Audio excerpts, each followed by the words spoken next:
ഒനീലിനെതിരെ ഗുരുതരമായിട്ടുള്ള ഒരു ആരോപണം ഉന്നയിച്ചിരിക്കുകയാണ് നമ്മുടെ മസ്താനിയും ലക്ഷ്മിയും കൂടെ.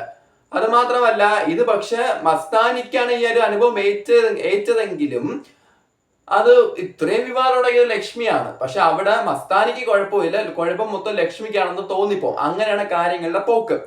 അങ്ങനെ നമ്മുടെ നൂതില ഫാക്ടറി, അതായത് നൂതില ചെരുപ്പ് ഫാക്ടറി ഇന്ന് ഷട്ട് ഡൗൺ ചെയ്തിരിക്കുകയാണ്. മാത്രമല്ല ന്യൂദിലയുടെ പ്രൊപ്പറേറ്റർ ആയിട്ടുള്ള നൂറ ഇതില് ഡയറക്റ്റ് നോമിനേഷനിൽ പോയിരിക്കുകയാണ്. ഒരു ഇമ്മ്യൂണിറ്റി പവർ നൂറയ്ക്ക് നഷ്ടമായിരിക്കുകയാണ്. എന്താണ് ഇന്നത്തെ എപ്പിസോഡിൽ നടന്നത് നമുക്ക് ഡിസ്കസ് ചെയ്യാം, റിവ്യൂ ചെയ്യാം. So welcome back to my channel. എന്റെ വീഡിയോ ആദ്യമായിട്ട് കാണുന്നവർ വീഡിയോ ലൈക്ക് ചെയ്യുക, ചാനൽ സബ്സ്ക്രൈബ് ചെയ്യുക. അതുപോലെ തന്നെ നിങ്ങളുടെ അഭിപ്രായങ്ങൾ മസ്റ്റായിട്ടും താഴെ വന്ന് കമന്റ് ചെയ്യുക, ഷെയർ ചെയ്തൊന്ന് സപ്പോർട്ട് ചെയ്ത് തരിക.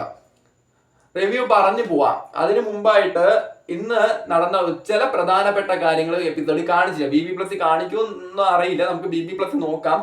അക്ബറും അനുമോളും തമ്മിൽ നല്ലൊരു വാക്കേറ്റം ഉണ്ടായി. അതായത് അത് എന്റെ ചെറിയൊരു സീക്വൻസ് കാണിച്ചു, അതായത് സീന് കാണിച്ചു. അതായത് അനുമോള് വേണ്ടാതെ കിടന്ന ഫ്രിഡ്ജിൽ ഇരുന്ന ഒരു ക്യാരറ്റ് എടുത്ത് അനുമോള് കഴിച്ചു. അപ്പൊ ഇത് അവിടെ ഒരു വലിയ വിവാദം ഉണ്ടാക്കി. അക്ബറൊക്കെ കിടന്ന് അനുമോളെ കുറെ ട്രിഗർ ചെയ്യാൻ നോക്കുന്നുണ്ട്. അനുമോളാണെങ്കിൽ തിരിച്ചു വൃത്തിയ വേഷം അക്ബറിനും കൊടുക്കുന്നുണ്ട്. ഇങ്ങനത്തെ സംഭവങ്ങളൊക്കെ ഉണ്ടായിട്ടുണ്ടായിരുന്നു. പക്ഷെ അതൊന്നും എപ്പിസോഡിൽ കാണിച്ചില്ല. ഇതിനിടയ്ക്ക് ആര്യനും ഇതിലിടയ്ക്ക് ഒരു കാര്യം പറയാതിരിക്കാൻ പറ്റില്ല. ഈ അനുമോള് അക്ബറിനോട് സംസാരിക്കുമ്പോൾ ആര്യൻ മിഡിലിൽ നിന്നിട്ട് മസ്താനി ആര്യനെ പിടിച്ചൊരു തള്ളു. അതായത് അനുമോൾ ഇങ്ങനെ നേരെ അനുമോളെ തൊട്ട് പുറകിൽ ആര്യൻ നിൽക്കുകയാണ്. ആര്യൻ മസ്താനെ വിളിച്ച് ഒരു തള്ളാൻ പറഞ്ഞ് അങ്ങനെ ഒരു ഒറ്റ തള്ളൊക്കെ കൊടുത്തു. ശരിക്കും അതൊക്കെ പറയുകയാണെങ്കിൽ അതൊക്കെ ലാലേട്ടൻ ചോദിക്കേണ്ട കാര്യങ്ങളാണ്. കാരണം ഒരാളെ ഇത് ശരിക്കും ഫിസിക്കലി അങ്ങനെ ഒരാളെ പിടിച്ചു തള്ളേണ്ട കാര്യമില്ല. ഇത് മനഃപൂർവ്വം പിടിച്ചു തള്ളിയ ഒരു കാര്യമാണ്, അത് ചോദിക്കേണ്ട ഒരു കാര്യമാണ്. പക്ഷെ അനുമോളായിട്ട് ചോദിക്കുന്നൊന്നും തോന്നുന്നില്ല. കാരണം എന്താണ്, അത് ഒട്ടും അക്സെപ്റ്റ് ചെയ്യാൻ പറ്റാത്ത കാര്യമാണ്. അത് മാത്രമല്ല അതായത് അന്ന് ഷാനവാസ് തന്തയ്ക്ക് വിളിച്ചപ്പം കിടന്ന് ഷൗട്ട് ചെയ്ത മസ്താനി, അതായത് എന്താണ് അച്ഛൻ മരിച്ചുപോയി എന്നും പറഞ്ഞ് അവിടെ കണ്ണടക്കിയ മസ്താനി ഇന്ന് നമ്മുടെ ആര്യനാണെങ്കിൽ അനീഷിനെതിരെ വാക്കേറ്റിട്ടുണ്ട്. അനീഷിന്റെ അച്ഛൻ ആര്യം വിളിച്ചിട്ടുണ്ടായിരുന്നു. അപ്പോ എന്താണ് അതിനെ സപ്പോർട്ട് ചെയ്യാണ് ആര്യനെ സപ്പോർട്ട് ചെയ്യണം മസ്താനി. ഡബിൾ സ്റ്റാൻഡ് ആണേ. അങ്ങനെ ഒരുപാട് കാര്യങ്ങൾ ഇന്ന് ഉണ്ടായിട്ടുണ്ട്. നമുക്ക് ഓരോന്നായിട്ട് റിവ്യൂ ചെയ്ത് പോവാം. ആദ്യം തന്നെ മോർണിംഗ് ടാസ്കിന് ശേഷം ബിഗ് ബോസ് എല്ലാവരും വിളിച്ചു വരുത്തുകയാണ്. ഉണ്ടാക്കേണ്ട ഇത് ടോസ് ഇട്ട് എടുക്കണം. അതായത് 2 ഓപ്ഷൻസ് ഉണ്ട്. ഒന്ന് 60 മിനിറ്റിനുള്ളിൽ 25 ചെരുപ്പുകള് 2 മെഷീൻസ് യൂസ് ചെയ്ത് ഉണ്ടാക്കാം. അല്ലെങ്കിൽ 90 മിനിറ്റിനുള്ളിൽ 25 ചെരുപ്പുകള് 1 മെഷീൻ യൂസ് ചെയ്ത് ഉണ്ടാക്കാം. അങ്ങനെ ടോസ് ഇട്ട് തീരുമാനിക്കാൻ പറയാണ് ബിഗ് ബോസ്. അങ്ങനെ ടോസ് ഇടുമ്പം ഈ 90 മിനിറ്റ് ആണ് അവർക്ക് കിട്ടുന്നത്.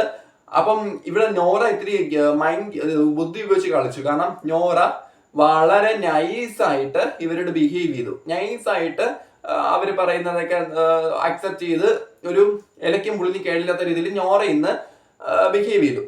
അത് മാത്രമല്ല ഇവർക്ക് അണിയറ ഒരു പ്ലാൻ ഉണ്ടായിരുന്നു. ഒനീലിന് അബിക്ക് ഒക്കെ പ്ലാൻ ഉണ്ടായിരുന്നു. അതായത് ഇന്നലെ 25 ചെയ്തിട്ട് ഇവർ നമുക്ക് കൂലി തന്നില്ലേ, അപ്പൊ ഇന്ന് തികച്ചില്ലെങ്കിൽ ഒരു കൂലി തരും എന്നൊക്കെ പറഞ്ഞിട്ട് ന്യൂറയ്ക്കെതിരേക്ക് കളിക്കാനായിരുന്നു അബിയുടെയും ഒനീലിന്റെ പ്ലാന്. അതെന്ത് ചെയ്തു, അത് നമ്മുടെ അക്ബർ അക്സെപ്റ്റ് ചെയ്തു. അത് അവർ പ്ലാൻ സെറ്റ് ചെയ്തു. പക്ഷെ ഷാനവാസ് ഇവിടെ ഗെയിം കളിച്ചു മാറി. അങ്ങനെ അവരെന്ത് ചെയ്തു, ഫാക്ടറി തുടങ്ങിയതിനു ശേഷം ഫാക്ടറി വർക്ക് സ്റ്റാർട്ട് ചെയ്തിട്ട് ഇത് ഉണ്ടാക്കാൻ തുടങ്ങി. ഓരോ സെപ്പറേറ്റ് ഉണ്ടാക്കി നൈസായിട്ട് തന്നെയാണ് പോയത്. പക്ഷെ ഇതിനിടയ്ക്ക് IV വിസിറ്റ് ഉണ്ടായി. IV വിസിറ്റ് എന്ന് പറഞ്ഞാൽ നമ്മുടെ VB സർക്കസുകാർക്ക് ഇൻഡസ്ട്രിയൽ വിസിറ്റ് ചെയ്യാനുള്ള ഒരു അവസരം ബിഗ് ബോസ് കൊടുത്തു. ഇതിനിടയ്ക്ക് നെവിൻ ആണെങ്കിൽ പോയിട്ട് അവിടുത്തെ വള്ളി എടുത്ത് മോഷ്ടിക്കല്, ചെരുപ്പിന്റെ അതെടുത്ത് മറ്റേ റബ്ബർ ഷീറ്റ് എടുത്ത് മോഷ്ടിക്കല്. അങ്ങനെ നെവിനാണെങ്കിൽ അവിടെ ഒരു മോഷണ പരമ്പര അവിടെ നടത്തുകയാണ്. അങ്ങനെ അവരെ കുറെ സാധനങ്ങളൊക്കെ കാണാതായിട്ടുണ്ട്. അവസാനം അവരെ കഷ്ടപ്പെട്ട് ഇറക്കി വിടുകയാണ്. ഇതിന് ശേഷം നമ്മുടെ ടാസ്ക് ടാസ്ക് കഴിഞ്ഞു. പക്ഷെ ഇവർക്ക് 17 എന്തോ ചെരുപ്പുകൾ മാത്രമേ ഉണ്ടാക്കാൻ സാധിച്ചുള്ളൂ. അങ്ങനെ ടാസ്കിൽ ഇവർ പരാജയപ്പെട്ടിച്ച് ബിഗ് ബോസ് അനൗൺസ് ചെയ്യാണ്, കൂലി കൊടുക്കാൻ പറയാണ് ബിഗ് ബോസ്. കൂലി ആകെ ആദിലയ്ക്കും ബിന്നിക്കും ജിഷിനും ഷാനവാസിനും മാത്രമേ നൂറ കൂലി കൊടുക്കുന്നുള്ളൂ. പിന്നെ അബിക്കും കൊടുക്കുന്നുണ്ട്. ഷാനവാസിന് 4 കോയിൻസ് വെച്ച് തന്നെ കൊടുത്തിട്ടുണ്ടായിരുന്നു. അങ്ങനെ ഇവർ കോയിൻസ് എല്ലാം കിട്ടി. അങ്ങനെ ഇതിന്റെ പേരിൽ വാക്കേറ്റങ്ങൾ ഉണ്ടായി. പിന്നെ നൂറയോട് ആ സത്യം തുറന്ന് പറയാൻ ബിഗ് ബോസ് പറയണം. അതായത് നൂറ ഇവിടെ നോമിനേറ്റഡ് ആകും എന്നുള്ള സത്യം തുറന്ന് പറയാൻ ബിഗ് ബോസ് പറയണം. അങ്ങനെ നൂറ എല്ലാ കാര്യങ്ങളും തുറന്ന് പറയാണ് വീട്ടുകാരോട്. അങ്ങനെ നൂറ ഡയറക്ട്ലി നോമിനേറ്റഡ് ആയി. ഇതിൽ അബിക്കും നൂറ നോമിനേറ്റഡ് ആയ എങ്ങനെയാന്ന് വെച്ചാൽ അബിക്കും നൂറയ്ക്കും 2 ബ്ലാക്ക് കോയിൻസ് വീതം കിട്ടി. അങ്ങനെ എല്ലാവരും കൂടെ ചേർന്നിട്ട് നൂറെ സെലക്ട് ചെയ്ത് എന്തിനു വിട്ടു? ഡയറക്റ്റ് നോമിനേഷനിലേക്ക് വിട്ടു. അങ്ങനെയാണ് ഇവർ നൂറ് ഡയറക്റ്റ് നോമിനേറ്റഡ് ആവുന്നത്. അങ്ങനെ ടാസ്ക് അവിടെ കഴിഞ്ഞു. പിന്നെ ഇതിനിടയ്ക്ക് ആദ്യം അനുമോള് ക്യാരറ്റ് എടുത്ത് സംഭവിച്ചു. അനുമോള് ക്യാരറ്റ് എടുത്ത് കഴിച്ചിട്ട് ഇത് പ്രവീൺ വന്ന് പ്രശ്നം ഉണ്ടാകുന്നത്, നീ എന്തിനാ ചോദിക്കാതെ പറയാതെ ക്യാരറ്റ് എടുക്കുന്നൊക്കെ ചോദിക്കുന്നുണ്ട്. അപ്പൊ ഞാൻ അവള് ഇടയ്ക്ക് വന്നോന്ന് ക്ഷമിക്കണം. അനുമോള് ക്യാരറ്റ് എടുത്ത് അവിടെ കഴിച്ചിട്ടുണ്ടായിരുന്നു. അപ്പൊ ആ കഴിച്ചതിന്റെ പേരിൽ ചോദിക്കാതെ കഴിച്ചതിന്റെ പേരിൽ പ്രവീൺ വന്ന് പ്രശ്നം ഉണ്ടാക്കുന്നുണ്ട്. ഇതിനിടയ്ക്ക് അക്ബർ അവിടെയാണ് പ്രശ്നം ഉണ്ടാവുന്നത്. ഇതിനുശേഷം ചോറ് ബാക്കി വന്നപ്പം നെവിൻ എടുത്ത് ചോറ് കഴിച്ചിട്ട് അതിൽ കുക്കി ഉണ്ടാക്കാൻ വേണ്ടി നോക്കി. ഗോതമ്പൊക്കെ എടുത്ത് കുക്കി ഉണ്ടാക്കാൻ നോക്കി. പക്ഷെ ഇതെല്ലാം കിച്ചൺ ക്യാപ്റ്റനെ പ്രവീണിന്റെ അറിവോടെ തന്നെയാണ് ചെയ്തത്. അങ്ങനെ അനുമോള് ചോറ് കഴിക്കാൻ വന്നിട്ട് അനുമോള് കുറച്ച് കറി എടുത്ത് ഒഴിച്ച്, എന്നുവെച്ചാൽ ചോറ് പച്ചക്ക് കഴിക്കാൻ പറ്റില്ലല്ലോ. കാരണം ഇതില് അനുമോളുടെ ഭാഗത്താണ് ഞാൻ ഫീൽ ചെയ്യും. കാരണം ചോറ് ഇത്തിരി കറി ഒഴിച്ച് കഴിച്ചതിന് പ്രവീൺ ആണെങ്കിൽ അതിനവിടെ കിടന്ന് പ്രവീൺ അവിടെ ഇഷ്യൂ ഉണ്ടാക്കുകയാണ്. എന്തിനാണെന്ന് അറിയില്ല. കാരണം ചോറ് പച്ചക്ക് ചോറ് മാത്രമേ എടുക്കാവുള്ളൂ. ചോറ് മാത്രം ഉപയോഗിച്ച് എങ്ങനെയാണ് കഴിക്കാൻ പറ്റുന്നത്? അങ്ങനെ അനുമോള് കറി എടുത്ത് ഒഴിച്ചതിന് അനുമോ അവിടെ കിടന്ന് പ്രശ്നം ഉണ്ടാക്കുന്നുണ്ട്. പിന്നെ എല്ലാരും കൂടെ ചോദ്യം, നെവിൻ കുക്കി ഉണ്ടാക്കിയത് എല്ലാരും കൂടെ ചോദ്യം ചെയ്യുന്നുണ്ട്. അങ്ങനെ അക്ബറിന് മാത്രമേ കൊടുക്കൂന്ന് നെവിനും പറയുന്നുണ്ട്. അങ്ങനെ നെവിൻ എല്ലാരും കൂടെ ചോദ്യം ചെയ്യുമ്പോൾ ഇത് ഗോതമ്പ് എടുത്ത് ചോറല്ലാതെ വേറൊന്നും നെവിൻ എടുത്തിട്ടെന്ന് പ്രവീണോട് പറയുമ്പോഴും ഈ ഗോതമ്പ് എടുത്തത് എല്ലാരും കൂടെ കണ്ടുപിടിച്ചു. അങ്ങനെ എന്ത് ചെയ്തു? അങ്ങനെ എല്ലാരും പ്രവീണിന്റെ അഗെയിൻസ്റ്റ് ആയിട്ട് നിന്നു. ആൻഡ് ഇതിന് ശേഷം അവിടെ കിച്ചണിൽ ഒരു പ്രശ്നം ഉണ്ടാവുന്നുണ്ട്. കിച്ചണിൽ പ്രശ്നം ഉണ്ടായിട്ട് നമ്മുടെ അനുമോളാണെങ്കിൽ അവിടെ ഇമോഷണൽ ആണ്. പ്രവീൺ ഇങ്ങനെ കാണിച്ചിട്ട് അനുമോൾ അവിടെ കരയുന്നുണ്ട്. അപ്പോ നെവിനാണെങ്കിൽ തിരിച്ചു പറയുന്നുണ്ട്, എടി നീയാണെടി ഏറ്റവും വലിയ വിഷം എന്നൊക്കെ പറഞ്ഞ് നെവിനാണെങ്കിൽ അനുമോളെ കുറെ ഷൗട്ട് ചെയ്യുന്നുണ്ട്. ഇവർക്ക് മതിയായില്ലേ? എനിക്ക് അറിയാൻ പാടില്ലാണ് ചോദിക്കുകയാണ്. ഇപ്പോഴും കണ്ടന്റിന് അനുമോള് വേണമെന്ന് വെച്ചാ ഇത്രയും ഒരു വീക്ക്ലി ടാസ്ക്, നല്ലൊരു വീക്ക്ലി ടാസ്ക് വന്നിട്ട് എല്ലാരെയും കണ്ടന്റ് ഉണ്ടാക്കാതെ എങ്ങനെയാന്ന് ബിഗ് ബോസ് തന്നെ കാണിച്ചു കൊടുത്തു. അക്ബറിന്റെ ഒക്കെ എന്ത് നല്ല കണ്ടന്റ് ആയിരുന്നു. എന്നിട്ട് ഈ അക്ബറാണ് ഇവിടെ നന്നായിട്ട് ഗെയിം കളിച്ചത്. വീക്ക്ലി ടാസ്കിൽ ഏറ്റവും നന്നായിട്ട് ഗെയിം കളിച്ച, ആ ഒരു തൊഴിലാളി സമരം നടത്തി ഇത്രയും നന്നായിട്ട് ഗെയിം കളിച്ച അക്ബറാണ്. അങ്ങനെ കണ്ടന്റ് ഉണ്ടാക്കുക. ഇത് എല്ലാരും കൂടെ പിന്നെ അനുമോളെ കയറി വച്ചിട്ട് കണ്ടന്റ് ഉണ്ടാക്കുക. ശരിക്കും പറഞ്ഞാൽ ബിഗ് ബോസ് ഈ ആട് എന്ന മൃഗം അനുമോൾക്ക് കൊടുത്തെന്ന് അറിയാം. അനുമോൾ എല്ലാവരുടെയും ബലിയാടാവുന്നതുകൊണ്ട് തന്നെയാണ് കൊടുക്കുന്നത്. ഞാൻ ഇൻസ്റ്റയിൽ ഒരു ഇത് വാങ്ങിച്ചു. സിംഹം എന്ന് പറയുമ്പോൾ ഒരു പണിയെടുക്കാതെ എല്ലാ സുഖ സൗകര്യങ്ങളും എടുത്ത് ജീവിക്കുന്ന വ്യക്തി ജിസയില്. പിന്നെ കഴുത വന്നിട്ട് വലിയ പ്രയോജനം ഇല്ല എന്ന് പറഞ്ഞു നിൽക്കുന്ന പ്രവീണ് കഴുതയായിട്ട്. കൊരങ്ങൻ വേറെ നെവിനെ ഒരു കൊരങ്ങനായിട്ട് ചിത്രീകരിച്ചു. കാരണം എന്താ? നെവിൻ അവിടെ ഒന്നും കാണില്ല, ഇതുപോലെ ഫണ്ണി എലമെന്റ്സ് മാത്രമേ കാണിക്കുന്നുള്ളൂ. പിന്നെ നമ്മുടെ ആനയ്ക്ക് ആനയുടെ വലിപ്പം അറിയില്ല. അത് റെന എന്ന് പറയുമ്പോൾ റെന നന്നായിട്ട് ഗെയിം കളിച്ച, ഫസ്റ്റ് വീക്കിൽ നന്നായിട്ട് ഗെയിം കളിച്ചത് അതായിരുന്നു റെന. പിന്നെയാണ് റെന ഇതായി പോയത്. അങ്ങനെയാണ് റെനയ്ക്ക് ആനയെ കിട്ടിയത്. അനുമോക്ക് കിട്ടിയതും ബലിയാടാവും. കാരണം എല്ലാവരും കണ്ടന്റും അനുമോളെ വെച്ചിട്ടാണ്. അനുമോളാണ് ഇവിടെ ബലിയാടാവുന്നത്. ഈ ഒരു ബേസിലാണ്. പിന്നെ ഇവരെയൊക്കെ കളിപ്പിക്കുന്ന ആളാണ് റിംഗ് മാസ്റ്റർ. ഇവരെല്ലാം വെച്ച് കളിപ്പിക്കുന്ന ആള് റിംഗ് മാസ്റ്റർ ആയതുകൊണ്ട് അനീഷിന് കിട്ടി. മറ്റേത് അസിസ്റ്റന്റ് ഒന്നും ചെയ്യുന്നില്ല, അത് വേറെ കാര്യം. അങ്ങനെയാണ് ഇവർക്ക് ഇത് കൊടുത്തത്. ബിഗ് ബോസ് അറിഞ്ഞ് തന്നെയാണ് ഇവർക്ക് കൊടുത്തത്.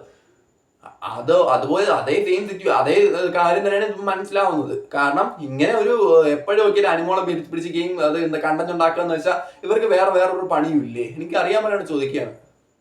കുറെ റിവ്യൂവേഴ്സ് പോസ്റ്റ് ഇടുകയാണ്, അനുമോളെ വാഴഞ്ഞപ്പോ വീട്ടിൽ കണ്ടന്റ് ഇല്ലെന്ന് കുറെ റിവ്യൂവേഴ്സിന്റെ റിവ്യൂ കണ്ടു.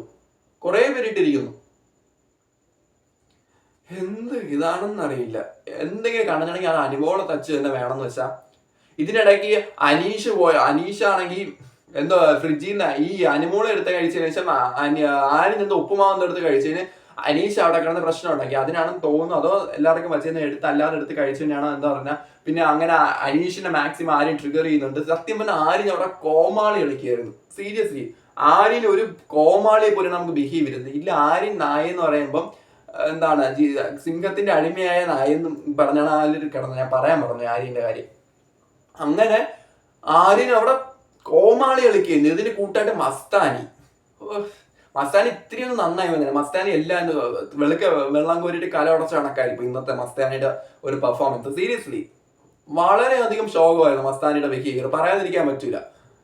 ഇതുപോലെ ആര്യനാണെങ്കിൽ എന്തോ കാണിക്കുന്ന അയാളാണെങ്കിൽ ഒരു എന്താ ഇതിൽ തുടങ്ങി വെച്ചത് ആര്യൻ തന്നെയാണ് തുടങ്ങി വെച്ചത്. ആര്യനാണ് അനീഷിനെ ക്നാപ്പൻ അങ്ങനെ എന്താ വിളിച്ചതും, പിന്നെ അനീഷ് തിരിച്ചു പറഞ്ഞ് വീട്ടിൽ പോയി വിളിക്കാൻ പറഞ്ഞു. അങ്ങനെയാണ് ആര്യൻ അനീഷിന്റെ തന്തയ്ക്ക് വിളിക്കുന്നത്. ഇതൊക്കെ വേണ്ടെന്ന് ബിഗ് ബോസ് പറഞ്ഞിട്ട് പോലും, ബിഗ് ബോസ് അല്ല മോഹൻലാൽ സാറ് പറഞ്ഞിട്ട് പോലും, ലാലേട്ടൻ പറഞ്ഞിട്ട് പോലും ഇവര് കണ്ടിന്യൂ ചെയ്യാണ്. അത് മാത്രല്ല അനുമോൾ അക്ബറിന്റെ വൃത്തിയെ കൊടുത്തിട്ടുണ്ട് ഇന്ന്. സീരിയസ്ലി വാഴപ്പിച്ചിന്റെ വൃത്തിയെ കൊടുത്തിട്ടുണ്ട്. അനുമോള് തിരിച്ചടിച്ച് കൊടുത്തിട്ടുണ്ട്. അനുമോളെ ഗെയിം, അതായത് അനുമോൾക്ക് ജയിലിൽ കിടക്കാനായിരുന്നുള്ള ആ ഒരു ഗെയിം എക്സ്പോസ് ചെയ്ത് അക്ബർ വിട്ടു. അതിന് കണക്കായിട്ട് അനുമോള് തിരിച്ചും കൊടുത്തിട്ടുണ്ട്. എനിവേ ഇത്രയാണ് മെയിൻലി നടന്നത്. പിന്നെ നടന്നത് ഒരു സ്പോൺസർ ടാസ്ക് ആണ്. പിന്നെ BB സർക്കസ് മാറ്റിയിട്ട് BB അഡ്വർടൈസ്മെന്റ് ആക്കിയിട്ടുണ്ട്. അങ്ങനെ ഒരു അഡ്വർടൈസ്മെന്റിന്റെ ഒരു ആക്ട് ഒക്കെ ഉണ്ടായിരുന്നു. നന്നായിരുന്നു, അത്യാവശ്യം നന്നായിരുന്നു. പക്ഷെ ആ ഒരു സർക്കസിന്റെ അത്രയും വന്നില്ലെന്നാണ് എന്റെ ഒരു അഭിപ്രായം. സർക്കസിന്റെ അത്ര പോരാ. സൂപ്പർ ഹീറോസ് ഒക്കെ കൊള്ളായിരുന്നു, സർക്കസിന്റെ അത്ര പോരാ. സീരിയസ്ലി അതൊരു ഫണ്ണി ആയിരുന്നു. ഇതിന് ശേഷം ഈ സ്പോൺസർ ടാസ്കിന് ശേഷമാണ് മറ്റേ സംഭവം നടക്കുന്നത്. അതായത് സ്പോൺസർ ടാസ്കിന് ശേഷം നമ്മളെ ഇവരുണ്ടല്ലോ എല്ലാരും കൂടെ പുറത്ത് വന്നപ്പോൾ അത് കൺജസ്റ്റഡ് ഏരിയയില് ഒനിയിൽ വീഴാൻ പോയപ്പോഴെന്തോ മസ്താനി വീഴാൻ പോയപ്പോഴെന്തോ മസ്താനെ കയറി ഒനിയിൽ പീഡിച്ചു. അപ്പൊ പിടിച്ചത് ബാഡ് ടച്ച് ആയിട്ട് എന്തോ ഇങ്ങനെ തോന്നി. അപ്പം അത് ലക്ഷ്മിയോട് മസ്താനി പോയി പറഞ്ഞപ്പം ലക്ഷ്മി അത് എങ്ങനെയാണ് പിടിച്ചതെന്നൊക്കെ മസ്താനി കാണിച്ചു കൊടുത്തു. ഇത് ഡ്രസ്സിംഗ് ഏരിയയിൽ വെച്ചാണ് ഈ സംഭവം മസ്താനി കാണിച്ചു കൊടുക്കുന്നത്. അപ്പൊ ഇത് ബാഡ് ടച്ച് ആണെന്ന് പറയാനാണ്. അങ്ങനെ അവരെല്ലാം കൂടെ പല്ലി കഴിക്കുമ്പോൾ മൈക്കിട് എന്ന് പറഞ്ഞ് ലക്ഷ്മിയാണ് സ്റ്റാർട്ട് ചെയ്യുന്നത്. നീ മസ്താനിയെ ബാഡ് ടച്ച് ചെയ്തു എന്ന് പറഞ്ഞ് ലക്ഷ്മിയാണ് അവിടെ പ്രശ്നം ഉണ്ടാക്കുന്നത്. മസ്താനിക്ക് ഒരു പ്രശ്നം അവിടെ ഉണ്ടാക്കുന്നില്ല. പക്ഷെ ഇവിടെ മസ്താനി എനിക്ക് തോന്നില്ല, ഒനിയിലെ ഭാഗത്ത് തെറ്റുണ്ടെന്ന് തോന്നില്ല. ഇവിടെ മസ്താനി കളിച്ചതിലാണ് എനിക്ക് ഫീൽ ചെയ്യുന്നത്. പക്ഷെ ആ വള്ളി എടുത്ത് പിടിച്ചത് ലക്ഷ്മിയാണ്. ആദ്യം ഈ സ്വഭാവം അനുമോക്കാൻ, ഇപ്പൊ എല്ലാ വള്ളിയും പിടിക്കുന്നത് ലക്ഷ്മിയാണ്. അതൊന്നും മനസ്സിലാവുന്നില്ല. കാരണം ലക്ഷ്മിയുടെ അനാവശ്യമായിട്ട് പ്രശ്നം ഉണ്ടാക്കിയാണ്. മസ്താനി ഓക്കെ എന്ന് പറഞ്ഞിട്ട് ലക്ഷ്മി പിന്നെ പ്രശ്നം ഉണ്ടാക്കുന്ന ഒനിയിലെ വീട്ടുകാരെ പറയണം ലക്ഷ്മി അവിടെ. എന്നിട്ട് ക്യാമറയിൽ പോയി ലക്ഷ്മി പോയി കംപ്ലൈന്റ് ചെയ്യാണ്. ഇതൊരു അനുവദിക്കാൻ പറ്റില്ലെന്ന് പറഞ്ഞ് ലക്ഷ്മി പോയി കംപ്ലൈന്റ് ചെയ്യാണ്. എന്തൊക്കെയാണോ അവിടെ കാണിക്കുന്നത്? സീരിയസ്ലി എന്തോ അത് അവിടെ കാണിക്കുന്നത്? അല്ലെങ്കിൽ മസ്താനി പോയി കംപ്ലൈന്റ് ചെയ്യണം. മസ്താനി പോയിട്ട് കംപ്ലൈന്റ് ചെയ്താൽ ലക്ഷ്മി പോയിട്ടാണ് കംപ്ലൈന്റ് ചെയ്യുന്നത്. എന്നിട്ട് അതവിടെ പറഞ്ഞ ലക്ഷ്മി ഒനിയിലും കുഴപ്പമില്ല, ഒനിയിലും പ്രശ്നമില്ല, മസ്താനിക്ക് ഒരു പ്രശ്നം വേറെ പ്രശ്നവും ഇല്ല. പിന്നെ ഈ ലക്ഷ്മിയാണ് ഇത്രയും ഒരു രാത്രി മൊത്തം ആ കണ്ടന്റ് ഉണ്ടാക്കിയതും ഒരു സീൻ ഉണ്ടാക്കിയതും. അത് എല്ലാവരും അത് ചോദ്യം ചെയ്യുന്നത്. വീട്ടുകാരെല്ലാരും ആർക്ക് എഗെയിൻസ്റ്റ് ആയിട്ട് നിൽക്കുകയാണ്? ലക്ഷ്മിക്ക് എഗെയിൻസ്റ്റ് ആയിട്ട് നിൽക്കുകയാണ്. നല്ല കാര്യമുണ്ട് അത് ലക്ഷ്മിക്ക് ഈ വേണ്ടത്തവളിലേക്ക് പിടിക്കാൻ. In case Mastani complaint Mastani അത് ചോദ്യം ചെയ്യട്ടെ. ഇതിപ്പം ഒനിയിലെ ഭാഗത്താണ് ഞാൻ തെളിയുന്നു തോന്നുന്നു. അല്ലാതെ എന്താണ് എല്ലാരും കറക്റ്റ്ലി മസ്താനിക്കും പ്രശ്നമില്ലെന്ന് പറയണം. പക്ഷെ മസ്താനി ഇവിടെ പറയുന്നുണ്ട് ഇതൊരു പ്രശ്നമാക്കേണ്ട, ഞങ്ങൾ പ്രൈവറ്റ് ആയിട്ട് സംസാരിക്കുന്ന മസ്താനി ലക്ഷ്മിയോട് പറഞ്ഞു. പക്ഷെ ലക്ഷ്മിയാണ് ഇവിടെ ഇത്രയും പ്രശ്നം ഉണ്ടാക്കിയത്. ഇത്രേ ഉള്ളൂ ഇന്നത്തെ എപ്പിസോഡില്. അല്ലാതെ വേറെ വലിയ കണ്ടൊന്നുമില്ല. മെയിൻ അക്ബറിന്റെ ഫൈറ്റ് ഒന്നും കാണിച്ചില്ല. ഇതും പോരാനിട്ട് ആദ്യത്തെ ഡയറക്ട് നോമിനേഷൻ, ഇനിയിപ്പോ നാളെ ക്യാപ്റ്റൻസി നോമിനേഷനും ജയിൽ നോമിനേഷനും ആയിരിക്കും. വല്ല സ്പോൺസർ ടാസ്കും കാണും. അല്ലാതെ വേറെ വലിയ കണ്ടൊന്നും നാളെ കാണില്ല. നാളെ ഫ്രൈഡേ ഇല്ലേ, ഇന്നത്തെ കണ്ടതായിരിക്കും നാളെ കാണിക്കുന്നത്. വല്ല ഫൈറ്റ് ഉണ്ടോന്ന് അറിഞ്ഞൂടാ. പിന്നെ ഇവിടെ നെവിൻ ഇപ്പം അനുമോളെ സപ്പോർട്ട് ചെയ്ത് നെവിൻ ഇപ്പം അനുമോൾക്ക് എഗെയിൻസ്റ്റ് ആയിട്ട് പോയിട്ടുണ്ട്. പ്രവീണും ഇപ്പൊ അനുമോൾക്ക് എഗെയിൻസ്റ്റ് ആയിട്ട് പോകുന്നുണ്ട്. കോംബോ അത്ര വലിക്കുന്നില്ല ഇപ്പം. എനിവേ നോക്കാം നാളെ എന്താണ് സംഭവിക്കുന്നതെന്ന്. അപ്പൊ നമുക്ക് ഇന്ന് വൈൻഡപ്പ് ചെയ്യാം. So thank you all. Video കാണുന്നവർ എന്തായാലും ദയവ് ചെയ്ത് ലൈക്ക് ചെയ്യുക, നിങ്ങളുടെ അഭിപ്രായങ്ങൾ കമന്റ് ചെയ്യുക. Thank you.